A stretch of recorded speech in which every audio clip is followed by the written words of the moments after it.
Good morning, everybody. As you can see, I'm not on a motorcycle. It has rained every day this week, and it's about 43 degrees this morning, so I decided it's still a little misty, but the roads are really wet still, and all this rain has brought down even more leaves all over the road. So I thought I'd just play it safe and drive the car again to avoid slipping and sliding all over the wet leaves and the wet asphalt on my way to work. Really don't have a topic as usual, but I subscribe to a lot of different channels on YouTube. A lot of them, some of them are motor vlogs, some of them are doing sort of like a daily life vlog. Not even a daily life vlog, but some of the channels are very similar to my life, where I do some moto vlogs, and then out of nowhere I'll do a video about a knife or a gun or a tent or some kind of survival tool or some minimal prepping type of things, or whatever the case may be. My point is, I'm all over the place with my vlogs on YouTube, which is fine with me because it's my channel, and that's who I am, so that's what I record. Well, one of the guys that I follow, his channel is similar to mine, just a little bit. It's just similar to mine, similar in the fact that he does a lot of different things as well. So his hobbies are very scattered, just like mine. I mean, I started following this guy. I'm all over the place with this vlog already. I started following this guy because he did some ham radio stuff, and he would keep a radio in a backpack, and when he was driving down the road, he would go set up at a park, or he would just throw a wire up in a tree, and he was doing just getting some Morse code contacts. I think he did SSB once in a while. I'm not 100% if I remember him doing any phone where you talk in the microphone, for those of you who don't know. But yeah, so I started following him because I'm still learning Morse code, and he's fairly good at it. I don't know if he sends and receives like 15 to 20 words a minute or better. So that's a goal of mine, to get to where I can do that. So anyway, I started following because of that, to see his style, where he just pulls into a public park somewhere, finds a place to set up, be alone, and mess around with his radio, and have fun. Some of his videos are kind of comical. I mean, they probably weren't comical to him at the time, because he went to his one park. I'll put a link to the description to his video, his channel in the comments. He went to a park this one time, and he's like the only guy there. He's got one pavilion. There's like 8 picnic tables under this pavilion. He picks one on the end, runs his antenna up to I think it was a tree, runs it back to the picnic table, and he's trying to get on the radio there and do his thing. And out of nowhere, this guy shows up. I mean, I don't know how old the guy was, maybe 40s or 50s, and this guy shows up on a bicycle. And now keep in mind, there's nobody else in this park, nobody in this pavilion, 8 picnic tables. This guy, no lie, parks his bicycle right in front of his picnic table, attempts to make small talk. Now clearly this guy's engaged in the radio, and he's not there to small talk with people. So, and then this guy sits on top of the picnic table facing him and plays with his phone, and just sits there, and I wasn't even there, and it was uncomfortable. So he got frustrated, and he left. He waited a little bit. He didn't want to make it clearly obvious that he was like, okay, I'm out of here because you're weird. But that's what happened. And he gets in the car, and he's having a discussion about that. And he's like, he don't know what the deal was. I mean, the guy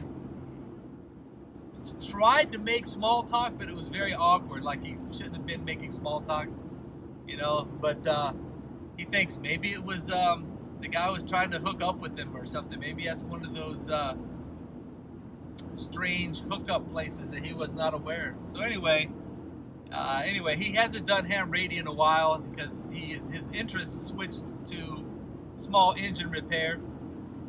So he was taking some classes on small engine repair, and He's got a project now. I think a family member has a Kubota lawn tractor that hasn't ran in a while, so he's slowly but surely trying to get that thing back to working very good.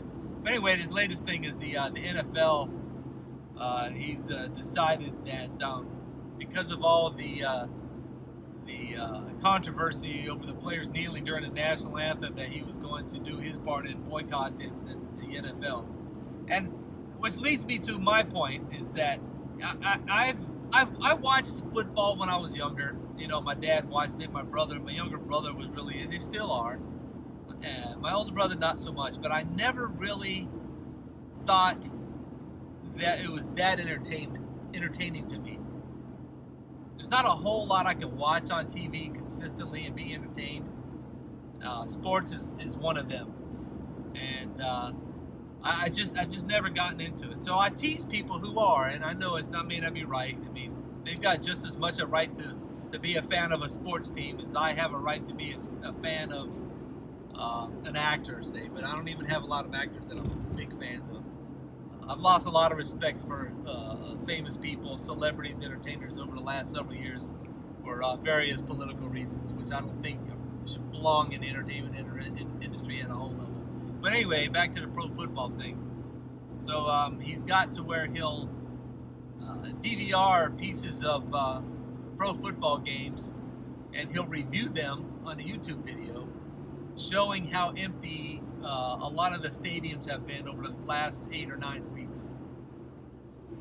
He'll show the shots they take of the stadium seating and point out empty sections of seats. And he's noticed that he's noticed. I don't know if it's true or not, but everywhere. But from what he's noticed is they don't show as much of the stadium shots as they used to. So he says. He feels as though the camera angles on the games lately have been really close in, tight on the game and the players, and not showing a lot of the fans in the stadium because of the empty seating. And what was it today? He was poking a little fun at Oakland Raiders fans because I guess they're moving the Oakland Raiders to Las Vegas, and the fan base there is going to be upset. Which there again, it's a business. Professional sports is a business. As to me, them moving a team from town A to town B is no difference than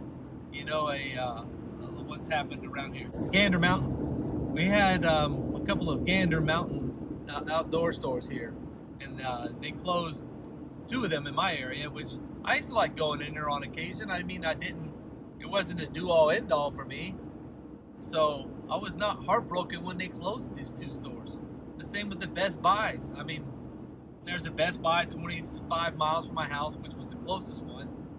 They closed it and they moved on. There's another one that's farther down the road, but I really could care less. I just, it's a business. I get it. I mean, you can't have a business and expect to, stay in one place if it's not financially beneficial to you. And to hell with what anybody thinks. It's unfortunate, but the fans, the patrons, whatever, they should understand that.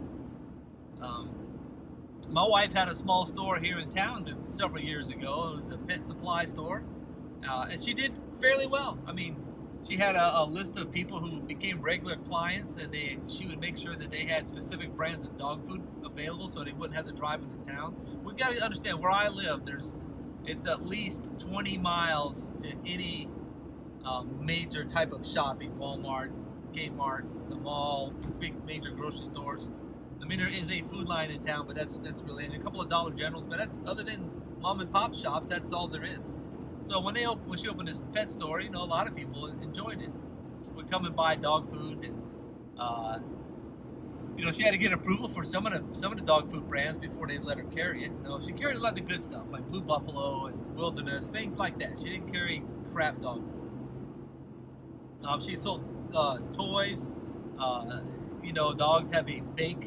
You can buy cookies for them. They're specifically built or made or baked for dogs.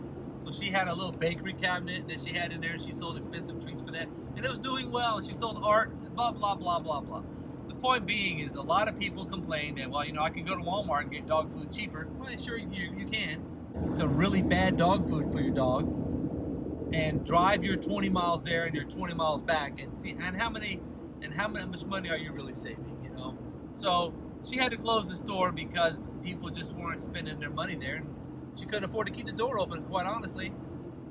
So she had to shut it down. And what if the handful of people that wanted her to stay, she couldn't? I mean, they supported her, but they just weren't enough. So she closed the store.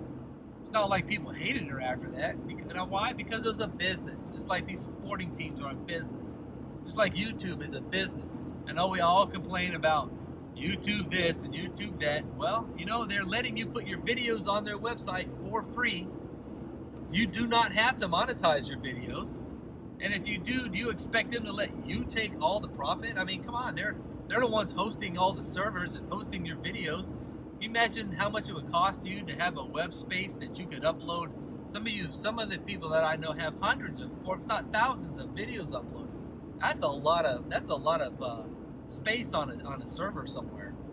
So anyway, I guess I'm a little, I don't know, I guess we all have our quirks over what upsets us and what doesn't. And one of the ones that upsets me is watching people get upset over a sports team.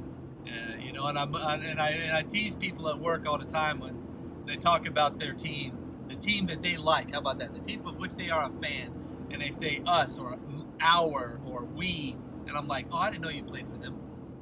Like, you're not part of that team. We and us and my and ours. Come on, get over yourself. Anyway, I hope I didn't offend anybody. If I did, well, you can fill out a complaint form, and then you roll it up really tight and then poke me in the eye with it. So, all right, guys, have a safe one.